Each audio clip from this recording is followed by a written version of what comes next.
पुराने समय की बात है।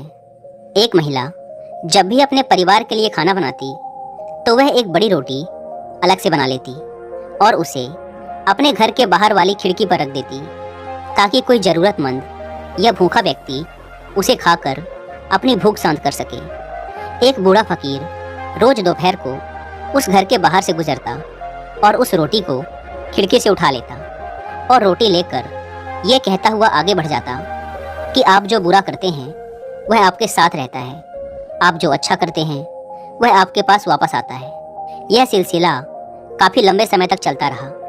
वह औरत रोज़ खिड़की पर रोटी रख देती और वह बूढ़ा फकीर रोज़ आता, रोटी लेता और हर रोज़ वही एक शब्द कि आप जो बुरा करते हैं वह आपके साथ रहता है, आप जो अच्छा करते हैं वह आपके पास वापस आता है, दोहराता हुआ वहाँ से चला जाता। उस फकीर के मुंह से एक ही शब्द रोज सुनते सुनते वह औरत परेशान हो गई। उसने सोचा, कितना स्वार्थी व्यक्ति है ये बूढ़ा। मैं रोज इसके खाने के लिए रोटी रखती हूँ, लेकिन आज तक इसके मुंह से धन्यवाद का एक शब्द तक नहीं निकला और पता नहीं रोज क्या एक ही शब्द बड़बड़ाता रहता है। मुझे तो इसके कहने का मतलब भी समझ नहीं आता। उस औरत ने निश्चय कर लिया कि वो उस बूढ़े से पीछा छुड़ाएगी। इसके लिए उसने एक तरकीब सोची। उसने अगले दिन उस बूढ़े की रोटी में जहर मिला दिया। जब वह उस जहरीली रोटी को खिड़की पर रख रही थी तो उसका हाथ कांपने लगा।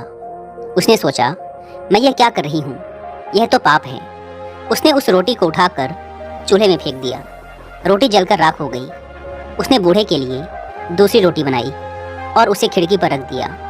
हमेशा की तरह बूढ़ा आया, रोटी उठाई और शब्दों को बुदबुदाया, आप जो बुरा करते हैं वह आपके साथ रहता है, आप जो अच्छा करते हैं वह आपके पास वापस आता है। महिला के मन में चल रहे युद्ध से अनजान वह बूढ़ा फकीर अपने रास्ते पर आगे बढ़ गया। हर दिन जब वह महिला खिड़की पर रोटी रखती थी तो अपने बेटे के लिए प्रार्थना करती थी, जो अपने काम की तलाश में दूर के एक नगर में गया हुआ था। कई महीने गुजर गए थे, लेकिन उसे अपने बेटे की कोई खबर नहीं मिली थी। वह रोज उसकी सुरक्षित वापसी के लिए प्रार्थना किया करती थी।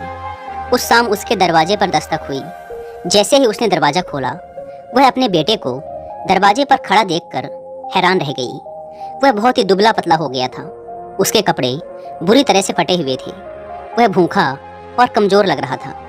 जैसे ही उसने अपनी माँ को देखा, उसने कहा, माँ, यह एक चमत्कार है कि मैं यहाँ जीवित खड़ा हूँ। जब मैं सिर्फ 1 मील दूर था तो भूख के मारे मैं इतना कमज़ोर और व्याकुल था कि मैं चक्कर खाकर गिर पड़ा।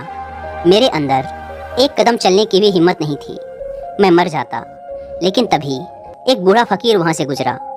मैंने उससे एक निवाला खाने के लिए मांगा, लेकिन उसने मुझे एक पूरी रोटी दे दी। उसने कहा, मैं हर रोज़ सिर्फ यही एक रोटी खाता हूँ, लेकिन आज मैं ये तुझे दूंगा क्योंकि तेरी ज़रूरत मुझसे बड़ी है। माँ ने पूछा, कौन था वह बूढ़ा? बेटे ने कहा, मुझे ये तो नहीं पता कि वह कौन था, लेकिन जब वह रोटी देकर जाने लगा तो बुदबुदा रहा था कि आप जो बुरा करते हैं वह आपके साथ रहता है, आप जो अच्छा करते हैं वह आपके पास वापस आता है। ये शब्द सुनते ही माँ का चेहरा पीला पड़ गया। वह सदमे में आकर दीवार से टिक गई। उसे वह जहरीली रोटी याद आई जो उसने आज सुबह बनाई थी। यदि वह उसे आग में ना जलाती तो उसका ही पुत्र उसे खा जाता और उसकी जान चली जाती। अब जाकर उसे उस बूढ़े फकीर की बात समझ आई कि आप जो बुरा करते हैं वह आपके साथ रहता है, आप जो अच्छा करते हैं वह आपके पास वापस आता है। तो दोस्तों, इस कहानी से हमें यही सीख मिलती है कि अच्छा करो और कभी भी अच्छा करना बंद मत करो, भले ही उस समय उसकी सराहना ना की जा रही हो।